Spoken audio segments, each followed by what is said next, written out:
Good morning student आज हम cellular respiration में सबसे पहले हम बात करेंगे। अभी लास्ट क्लास में हमने डिस्कस किया था ग्लाइकोलिसिस को। तो ग्लाइकोलिसिस के रेफरेंस में थोड़ी सी और बात करेंगे। उसके बाद हम डिस्कस करेंगे कैसे ग्लाइकोलिसिस का जो प्रोडक्ट होता है पायरुविक एसिड, वो आगे जाके एनारोबिक रेस्पिरेशन की बात करो या फर्मेंटेशन की बात करो तो कैसे फर्मेंटेशन प्रोसेस को में इंटर करता है, और कैसे अगर हम बात करें कि एरोबिक रेस्पिरेशन क्या होता है, पायरुविक एसिड कैसे लिंक करता है क्रेब्स साइकिल से। ठीक है, तो चलिए सबसे पहले हम थोड़ा ग्लाइकोलिसिस को एक बार दोबारा थोड़ा सा हम देखेंगे। उसके बाद हम आगे बात करेंगे फर्मेंटेशन एंड एरोबिक रेस्पिरेशन के बारे में। तो हमने ग्लाइकोलिसिस में क्या पढ़ा था कि जो ग्लूकोज है वो ग्लूकोज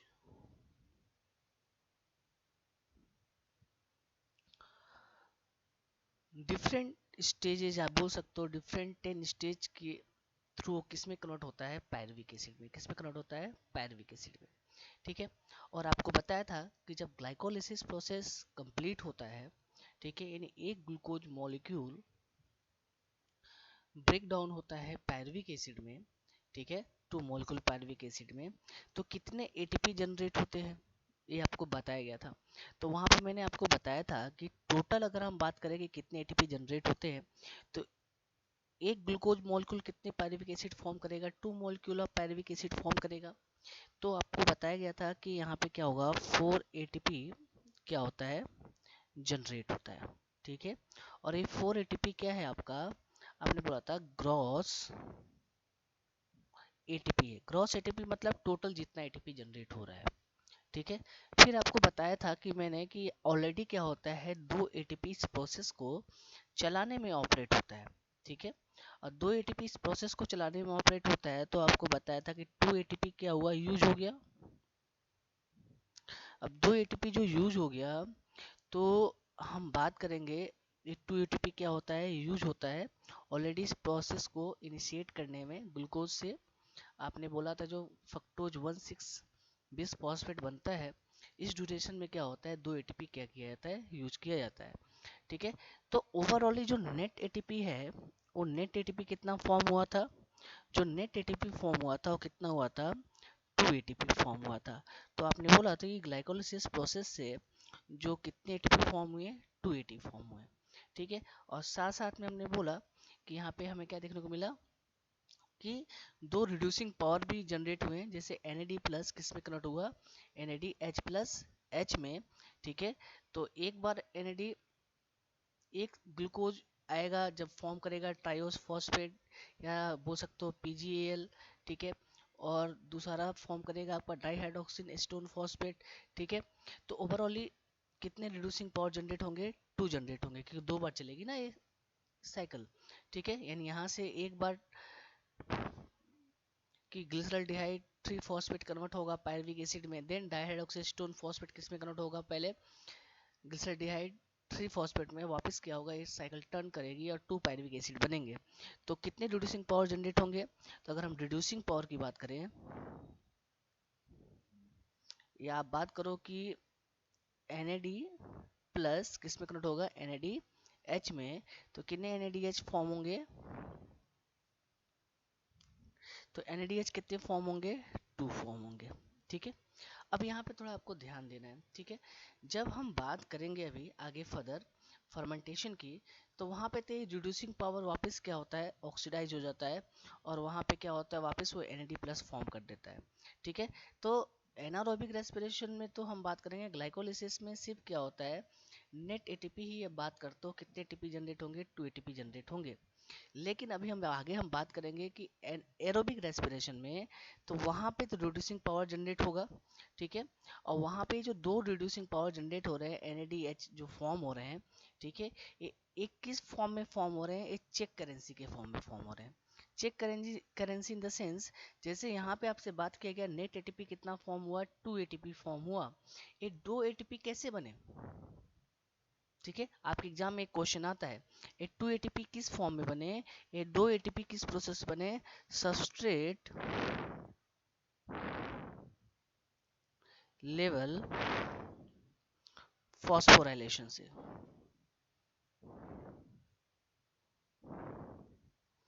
जो सबस्ट्रेट लेवल फॉस्फोराइलेशन हुआ है उसके थ्रू कितने एटीपी जनरेट हुए हैं, 2 एटीपी क्या हुए, जनरेट हुए हैं। और सबस्ट्रेट लेवल फॉर्मेशन का मतलब क्या होता है, ब्रेक डाउन ऑफ सब्सटेंस। जो सबस्ट्रेट के ब्रेकडाउन से जो डायरेक्ट एनर्जी करेंसी फॉर्म हो रही है वही है आपका सबस्ट्रेट लेवल फॉस्फोराइलेशन। ठीक है, ठीक है। तो यहाँ पे याद रखेंगे, आपके एग्जाम में क्वेश्चन आता है ग्लाइकोलिसिस से जो सबस्ट्रेट लेवल फॉस्फोरिलेशन होता है उसके थ्रू कितने एटीपी जनरेट होते हैं। तो कितने एटीपी जनरेट होंगे, 2 एटीपी। कितने एटीपी जनरेट होंगे, 2 एटीपी क्या होंगे, जनरेट होंगे। ठीक है, लेकिन साथ साथ में हमें रिड्यूसिंग पावर भी देखने को मिल रहा है, एनएडीएच भी फॉर्म हो रहा है, 2 एनएडीएच फॉर्म हो रहा है। पर ये 2 एनएडीएच किस फॉर्म में है, ये चेक करेंसी के फॉर्म में। किस फॉर्म में है, किस फॉर्म में है, चेक करेंसी के फॉर्म में है। Cheque currency in the sense ये डायरेक्टली तो एटीपी नहीं अभी तो फॉर्म करेंगे, पर एटीपी कब ये फॉर्म करेंगे, जब आप बात करोगे ना ये आगे जब जाए, अब पढ़ेंगे हम electron transport system and oxidative phosphorylation. ठीक है, तो इलेक्ट्रॉन ट्रांसपोर्ट सिस्टम में ये एनएडीएच क्या फॉर्म करेगा, एटीपी क्या करेंगे, ये फॉर्म करेंगे। ठीक है, तो वहां पे हम क्या देखेंगे, ऑक्सीडेटिव फॉस्फोराइलेशन। तो ऑक्सीडेटिव फॉस्फोराइलेशन प्रोसेस के थ्रू क्या होगा कि ये जो चेक करेंसी है मतलब रिड्यूसिंग पावर, ठीक है, जो आपने बोला 2 एनएडीएच क्या हुए, फॉर्म हुए, ये आगे जाके क्या करेंगे, एटीपी क्या करेंगे, फॉर्म करेंगे। ठीक है, तो मेरी बात समझिए। ऑलरेडी मैंने बताया कि ग्लाइकोलिसिस जो प्रोसेस हमने पढ़ा, तो क्या पढ़ा कि 4 एटीपी तो बने, जिसको आपने बोला ग्रॉस एटीपी, और 2 एटीपी ऑलरेडी इस प्रोसेस को इनिशिएट करने में यूज हो गए। तो आपने बोला नेट एटीपी कितने बने, 2 एटीपी। अब यहाँ पे क्वेश्चन क्या है, आपके एग्जाम में 2 क्वेश्चन आते हैं। ठीक है, बोलेगा during aerobic respiration glucose is break down into pyruvic acid. ठीक है, how many ATP are generated to substrate level phosphorylation। तो substrate level phosphorylation के थ्रू कितने ATP जनरेट होंगे, 2 ATP। substrate level phosphorylation का मतलब होता है ब्रेक डाउन ऑफ फूड या ब्रेक डाउन ऑफ सबस्ट्रेट। अब ब्रेक डाउन ऑफ सबस्ट्रेट किसका ब्रेक डाउन हो रहा है, ग्लूकोज का ब्रेक डाउन हो रहा है ना यहाँ पे। तो कितने एटीपी फॉर्म हुए, 2 एटीपी डायरेक्टली फॉर्म हो रहे हैं, जो क्या है आपका एनर्जी करेंसी है। ठीक है, लेकिन साथ साथ में 2 रिड्यूसिंग पावर भी फॉर्म हो रहे हैं। अब रिड्यूसिंग पावर कौन है, आपका NADH है। ठीक है, यानी NAD प्लस क्या होता है, 2 इलेक्ट्रॉन हाइड्रोजन से क्या करता है, एक्सेप्ट करता है, और फिर क्या होता है, रिड्यूस हो जाता है। ठीक है, यानी NADH फॉर्म होता है। तो NADH जो फॉर्म हो रहे हैं ये एनर्जी करेंसी तो है, पर कैसा करेंसी है, आपका चेक करेंसी है। मतलब तुरंत तो एटीपी नहीं फॉर्म करेगा ग्लाइकोलाइसिस के थ्रू, ये आगे जब हम बात करेंगे ना इलेक्ट्रॉन ट्रांसपोर्ट सिस्टम, ठीक है, यानी ETC फॉर्म करेंगे इलेक्ट्रॉन ट्रांसपोर्ट चेन, तो वहां पे होगा ऑक्सीडेटिव फॉस्फोराइलेशन। ठीक है, और ये NAD प्लस जो रिड्यूसिंग पावर है, फिर आगे जाके वहां पे क्या करेगा, एटीपी क्या करेगा, फॉर्म करेगा। ऑलरेडी आपको पढ़ा है एक NADH किसके इक्विवेलेंट होता है, 3 एटीपी के इक्विवेलेंट होता है। तो ये क्या फॉर्म करेगा, 2 रिड्यूसिंग पावर जनरेट हो रहे हैं, तो 2 NADH फॉर्म हो रहा है। ठीक है, यानी आपने क्या बोला, 6 एटीपी फिर वहां पे जाके आपको बनेगा। ठीक है, तो ये आपको इस बात को याद रखना है। ठीक है, एनारोबिक रेस्पिरेशन की बात करें, ठीक है, तो एनारोबिक रेस्पिरेशन में आप बात करोगे आगे अभी, तो जो ग्लूकोज अभी आपने पढ़ा सेम प्रोसेस, जो आपने पढ़ा 2 रिड्यूसिंग पावर जनरेट हुए, जो पायरुविक एसिड बना, तो ये रिड्यूसिंग पावर वापस क्या होते हैं, ऑक्सीडाइज हो जाते हैं। ठीक है, वापस क्या हो जाते हैं, इनका ऑक्सीडेशन हो जाएगा, तो ये रिड्यूसिंग पावर रहेंगे नहीं। ठीक है, एनारोबिक रेस्पिरेशन में। पर एरोबिक रेस्पिरेशन में रिड्यूसिंग पावर आगे जाके जब हम बात करेंगे ऑक्सीडेटिव फॉस्फोराइलेशन वाले प्रोसेस को, तो वहां पे क्या फॉर्म करेंगे, एनर्जी क्या करेंगे, फॉर्म करेंगे, किस फॉर्म में, एटीपी के फॉर्म में। ठीक है, चलिए आगे बढ़ते हैं। चलिए नेक्स्ट बात करें, तो जो डिफरेंट सेल है, ठीक है, उसमें क्या हमें देखने को मिलेगा, pyruvic acid is handled in 3 ways. ये जो पायरुविक एसिड है वो 3 प्रोसेस में क्या हो सकता है, इन्वॉल्व हो सकता है, या बोल सकते हो 3 प्रोसेस को क्या कर सकता है, ये ऑपरेट कर सकता है। अब क्या क्या है, एक तो वो किस में इन्वॉल्व होगा, लैक्टिक एसिड फर्मेंटेशन में, मतलब आप बोल सकते हो एनारोबिक रेस्पिरेशन ही है, यानी पायरुविक एसिड किस में इंटर करेगा, एनारोबिक रेस्पिरेशन, उसमें क्या फॉर्म करेगा, वो लैक्टिक एसिड फॉर्म करेगा। सेकंड बात करें, अल्कोहलिक फर्मेंटेशन में भी इन्वॉल्व हो सकता है। एंड थर्ड हम बात करें कि उसके थ्रू आगे जाके क्या होगा, एरोबिक रेस्पिरेशन क्या कंप्लीट होगा। मतलब पायरुविक एसिड किससे लिंक करेगा, क्रेब्स साइकिल से लिंक करेगा। ठीक है, डायरेक्टली तो पायरुविक एसिड नहीं लिंक करेगा, बीच में एक लिंक रिएक्शन भी हम पढ़ेंगे जिसमें पायरुविक एसिड किस पे कन्वर्ट होगा, एसिटाइल कोएंजाइम में। ठीक है, बाद में एसिटाइल कोएंजाइम में किससे लिंक करेगा, क्रेब्स साइकिल से। तो ओवरऑल बात करें डिफरेंट सेल में हम क्या देखेंगे कि पायरुविक एसिड है वो 3 वे में क्या किया जाता है, हैंडल किया जाता है। एक लैक्टिक एसिड फर्मेंटेशन प्रोसेस में, एल्कोहलिक फर्मेंटेशन प्रोसेस में, एंड एरोबिक रेस्पिरेशन में। ठीक है, एंड जो प्रोडक्ट बना है ग्लाइकोलिसिस का वो 3 वे में हैंडल किया जाएगा।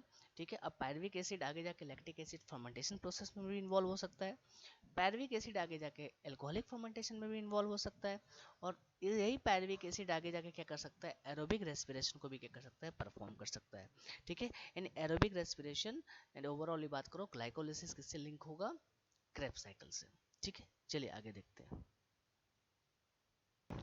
चलिए बात करते हैं हम फर्मेंटेशन की या एन एरोबिक रेस्पिरेशन की। ये क्या होता है, कैसे ऑपरेट होता है।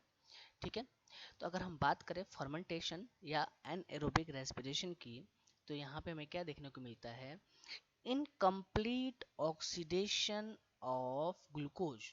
ठीक है, यहाँ पे ग्लूकोज का क्या होता है, इनकम्प्लीट क्या होता है, ऑक्सीडेशन होता है। ये मोस्ट इंपॉर्टेंट पॉइंट है जब आप पढ़ोगे और आपके नीट के एग्जाम में क्वेश्चन अराइज होता है। ठीक है, इनकम्प्लीट ऑक्सीडेशन जो सबस्ट्रेट है या ग्लूकोज है वो किस प्रोसेस में होता है, एरोबिक में होता है या एनारोबिक में होता है। तो आपका आंसर क्या होगा, एनारोबिक रेस्पिरेशन या फर्मेंटेशन।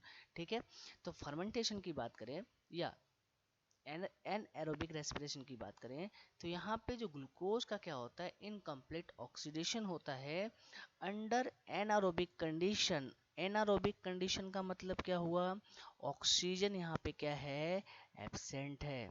ऑक्सीजन क्या होगा यहाँ पे, एब्सेंट होगा। ठीक है, बोला ये कहाँ अकर करेगा, ये अकर करता है many prokaryote and unicellular eukaryote में। ठीक है, कहाँ कर करेगा, बहुत सारे प्रोकैरियोट में और यूनिसेलुलर यूकैरियोट में क्या होता है हमें देखने को मिलता है प्रोसेस एन एरोबिक रेस्पिरेशन। चलिए हम पढ़ते हैं टाइप ऑफ फर्मेंटेशन को, कितने टाइप्स के फर्मेंटेशन होंगे। तो अगर फर्मेंटेशन की बात करें तो 2 टाइप्स के फर्मेंटेशन होंगे, एक एल्कोहलिक फर्मेंटेशन और दूसरा क्या होता है आपका लैक्टिक एसिड क्या होता है, फर्मेंटेशन होता है। ठीक है, चलिए हम डिस्कस करेंगे इन दोनों प्रोसेस को। चलिए सबसे पहले हम बात करते हैं एल्कोहलिक फर्मेंटेशन के बारे में। ठीक है, यहाँ पे क्या होता है एल्कोहलिक फर्मेंटेशन में कि जो पायरुविक एसिड है वो पायरुविक एसिड जो फॉर्म होता है कहाँ से, ग्लूकोज से। ठीक है, वो किस में कन्वर्ट होता है, कार्बन डाइऑक्साइड एंड इथेनॉल में। किस में कन्वर्ट होता है, कार्बन डाइऑक्साइड एंड इथेनॉल में। तो एल्कोहलिक फर्मेंटेशन में क्या हम पढ़ सकते हैं कि जो पायरुविक एसिड फॉर्म हुआ है किससे, ग्लूकोज से। ठीक है, यहाँ पे देखो ग्लूकोज आगे एक ग्लाइकोलिसिस प्रोसेस चला और ग्लूकोज से क्या बना, पायरुविक एसिड। मतलब कितने मॉलिक्यूल बनेंगे, 2 मॉलिक्यूल बनेंगे। ठीक है, तो आपने क्या बोला कि जो ग्लूकोज से पायरुविक एसिड बना है वो किस में कन्वर्ट होगा, कार्बन डाइऑक्साइड एंड इथेनॉल में। किस में कन्वर्ट होगा, कार्बन डाइऑक्साइड एंड इथेनॉल में क्या होगा, कन्वर्ट होगा। यहाँ पे जो एंजाइम होता है वो एंजाइम कौन सा होता है, पायरुविक एसिड डीकार्बोक्सिलेज।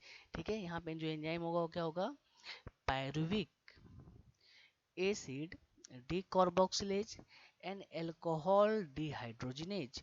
यहाँ पे 2 एंजाइम यूज होंगे, pyruvic acid decarboxylase and alcohol dehydrogenase. ठीक है, जो इस रिएक्शन को क्या करते हैं, कैटेलाइज करते हैं। ठीक है, जैसे एग्जांपल बात करें ईस्ट। ठीक है, तो आप बोलते हो जो ईस्ट पॉइजन है, ठीक है, देमसेल अपने आप में, जिससे डेथ हो सकती है when concentration of alcohol reaches about 13%। अगर कंसंट्रेशन ऑफ अल्कोहल कितना हो जाए, 30% तक पहुंच जाए, तो अपने आप में क्या कर सकता है, ये पॉइजन क्या करता है, कर सकता है। ठीक है, देखो अब हुआ क्या, आपने बोला ना फास्ट ये पायरुविक एसिड बना। ठीक है, क्या बना, पायरुविक एसिड बना। अब पायरुविक एसिड आगे जाके क्या फॉर्म करेगा, ethanol and carbon dioxide form करेगा। यहाँ पे जो आपने एंजाइम बोला था एंजाइम कौन है आपका, पायरुविक एसिड डीकार्बोक्सिलेज है। And alcohol dehydrogenase. यहाँ पे देखो वापस क्या हो गया कि अभी आपने पढ़ा था कि जब ग्लूकोज से पायरुविक एसिड बनता है तो हमें दो रिड्यूसिंग पावर देखने को मिलते हैं, जनरेट होता है। NAD प्लस किस में रिड्यूस होता है? NADH प्लस H में। तो दो मॉलिक्यूल बनेंगे, ठीक है। इसके यहाँ पे देखो पायरुविक एसिड मतलब टू मॉलिक्यूल की बात कर रहे हैं, तो वापस NADH प्लस H किस में कन्वर्ट हो गया? NAD प्लस में कन्वर्ट हो गया, मतलब ऑक्सीडेशन हो गया, ठीक है। तो यहाँ पे तो जो बना वापस क्या हो गया? ऑक्सीडाइज हो गया। तो यहाँ पे क्या हुआ? Pyruvic acid decarboxylase and alcohol dehydrogenase की प्रेजेंस में पायरुविक एसिड किस में चेंज होता है? एथेनॉल प्लस कार्बन डाइऑक्साइड, ठीक है। तो नेट एटीपी प्रोडक्शन की बात करें किसमें? From fermentation of one glucose molecule, वो कितना होगा? 2 होगा, ठीक है।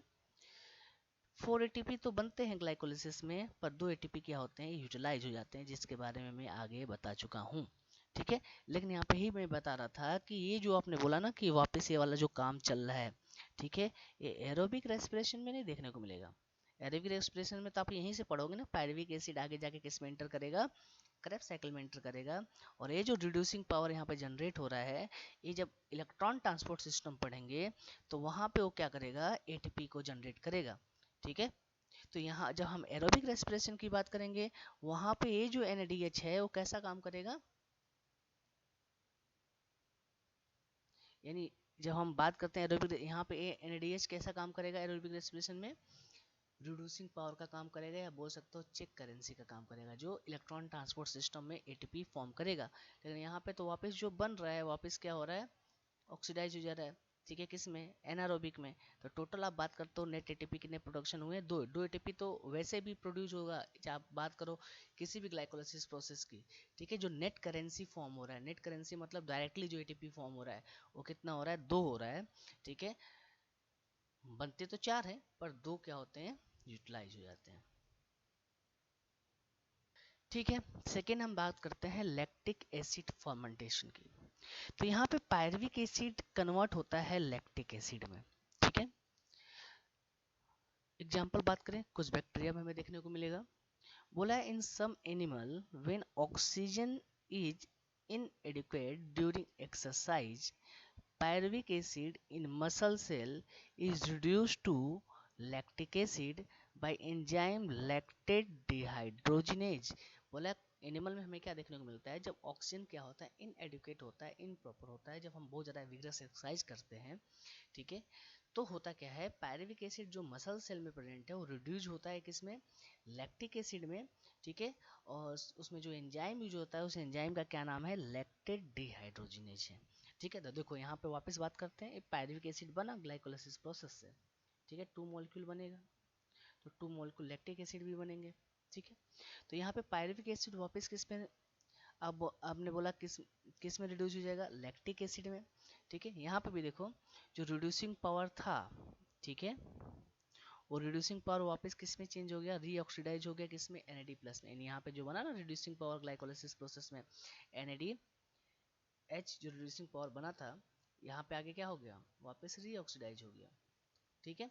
तो बात करें जो रिड्यूसिंग एजेंट हैं, मतलब NADH plus H is reoxidized to NAD plus in both type of fermentation। इसी चीज को मैं बता रहा था, ठीक है। जब हम एरोबिक पढ़ेंगे तो एरोबिक में तो हम बात ही नहीं करेंगे इसका। एरोबिक में क्या होगा?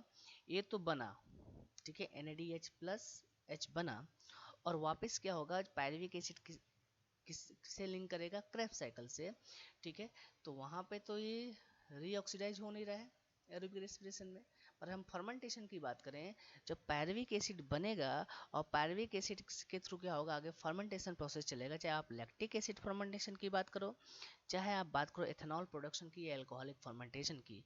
बोथ टाइप ऑफ फर्मेंटेशन में क्या होगा? जो रिड्यूसिंग एजेंट है मतलब NADH, वो रीऑक्सीडाइज किस में हो जाएगा? NAD प्लस में रीऑक्सीडाइज हो जाएगा।